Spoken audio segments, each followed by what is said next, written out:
5월 셋째 주 영상으로 만나는 더 페어 프리즘 시작합니다.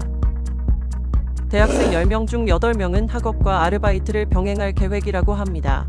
이런 가운데 고물가로 어려움을 겪는 학생들을 돕기 위해 종근당 고촌장학재단이 나섰습니다.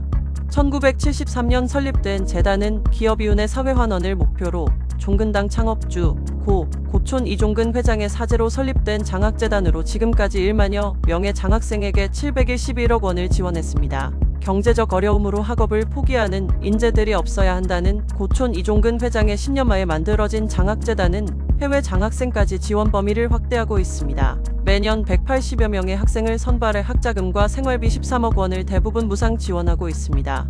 등록금 전액과 최대 3년간 매달 50만 원의 생활비까지 받을 수 있습니다. 또한 지방 출신 대학생들을 위한 무상기숙사 고촌학사도 운영 중입니다. 현재 4개 호관에서 84명을 수용하며 최신 시설과 안전 장치를 갖추고 있습니다. 김두현 종근당 고촌재단 이사장은 청년들이 고민 없이 배울 수 있는 실질적 대안을 계속 마련하겠다고 지속적인 지원의 의지를 나타냈습니다.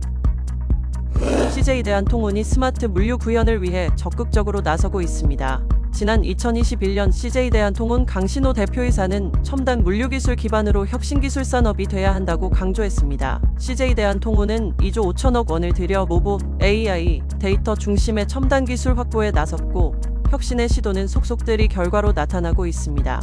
물류센터에 자율주행 운송 로봇과 비정형 패턴 박스 피킹 로봇 등을 도입했습니다. 박스들을 자동으로 컨베이어 벨트로 옮기는 AI 로봇 디팔레타이저를 업계 최초 상용화했습니다. AI 기반 자동화 분류 시스템을 갖춘 안성 허브터미널은 지난해 10월 정부 공인 인증을 획득하며 첨단 물류 역량을 인정받았습니다. 효율성 개선 기술인 로드 밸런싱, 페이로버 기술도 적용해 이 같은 혁신으로 지난해 영업이익이 15.9% 증가했고 올 1분기에도 전년 동기 대비 매출 4%, 영업이익 10.4% 증가했습니다. 지속적인 혁신과 도전으로 국내 1위를 넘어 글로벌 리딩 물류기업으로 도약하고 있는 CJ대한통운은 로봇 및 자동화 기술로 물류산업의 지형을 새롭게 만들어 나가고 있습니다.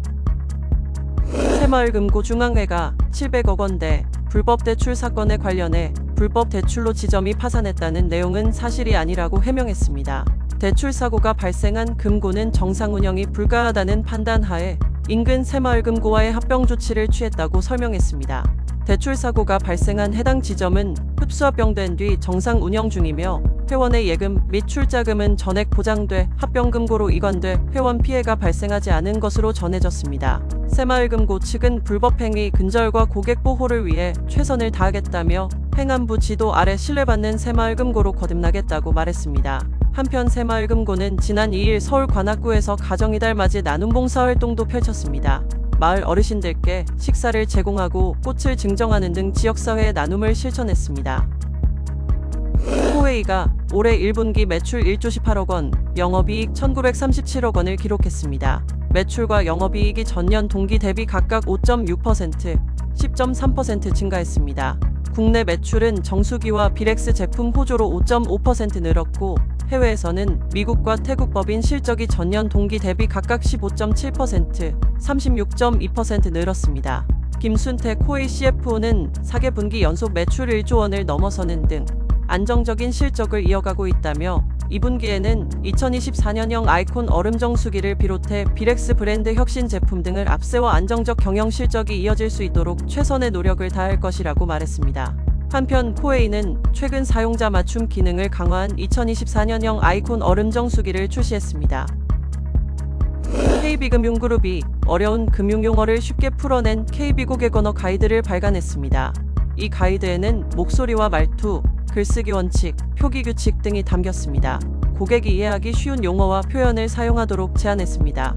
고객 중심의 자연스러운 표현을 사용하도록 했고 거치기간, 연금 개시 도래일, 초일불산입과 같이 어려운 용어는 이자만 내는 기간, 연금 받기 시작하는 날, 첫째 날 제외처럼 고객에게 익숙한 표현을 쓰도록 제안했습니다.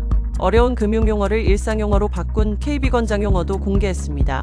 KB금융은 이 가이드를 금융 콘텐츠 제작에 적용할 계획입니다. 한편 KB금융은 임직원 봉사단 KB스타드림 봉사단 운영을 확대합니다. 경제금융교육 봉사단도 신설해 학생들에게 금융지식을 알려줄 예정입니다. 지금까지 영상으로 만나는 더 페어 프리즘이었습니다. 자세한 내용은 더 페어 홈페이지를 확인하시기 바랍니다.